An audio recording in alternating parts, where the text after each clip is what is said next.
Hello, today I'm going to show you how to use car lift service ramps on your Vauxhall Corsa or MK4. The first step, we are going to lift the car at the rear side. For this, we will need the two car lift service ramps, and we are going to get these service ramps in position underneath your rims at the back side, as you can see. The car lift service ramps has to be in one line, one direction with your vehicle. And of course, with your wheels, with your tires, because the tires are going to go until they will reach the upper side of the ramps, and so you have to adjust this.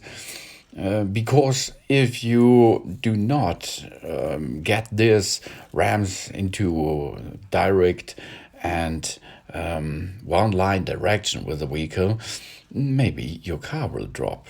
This is not good.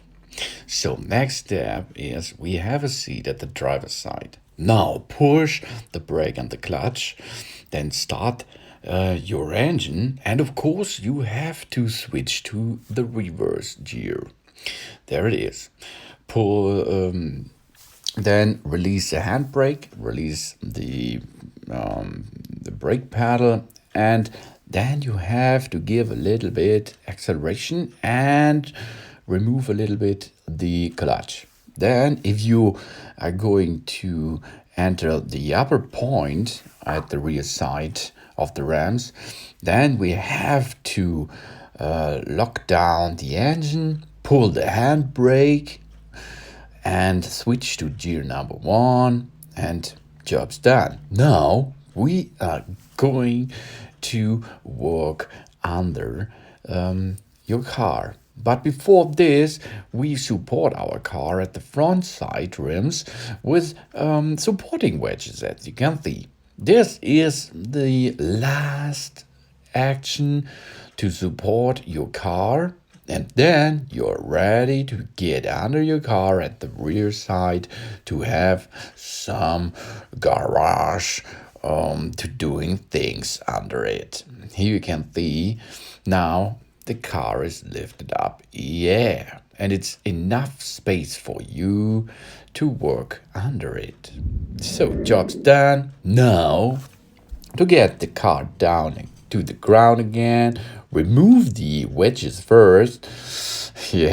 Then we are going to drive the car up, not up, down of the ramps. For this, push the brake and the clutch pedal, then start the engine, switch to gear number 1 to get down, and release the handbrake. So then the car is still running and you are able to get down off the ramp easily. Remove the brake pedal a little bit, and then you can go down easily. And if you are too fast, push the brake pedal again. Then we are back on the ground again. Now switch off your car and your engine, pull the handbrake again, switch to gear number 1, and then you can release all pedals at the bottom side. Job's done, easy as you can see. Thanks for watching. Please subscribe me and give me a positive feedback, and see you next time again. Dun dun.